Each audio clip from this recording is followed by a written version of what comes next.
langsung di depan meja hakim.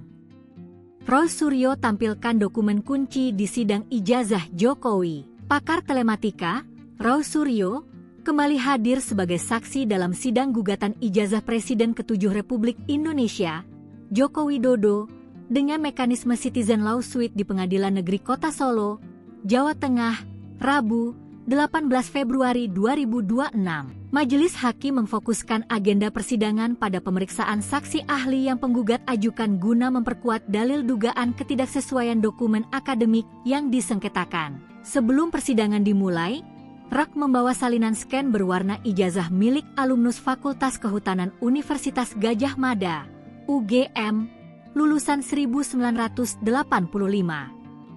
Dokumen itu dibandingkan dengan salinan scan ijazah Jokowi yang berwarna hitam putih.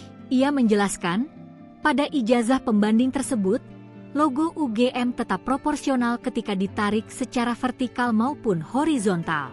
Rak menyatakan, perbedaan paling mencolok terletak pada tidak ditemukannya watermark, emboss, maupun lintasan stempel pada pas foto dalam dokumen yang beredar atas nama Joko Widodo.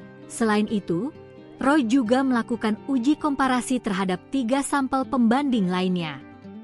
Ia menyoroti perbedaan bentuk huruf A pada nomor seri ijazah. Menurut Roy, pada 2 ijazah pembanding yakni huruf A tampak menempel dan proporsional dengan elemen logo.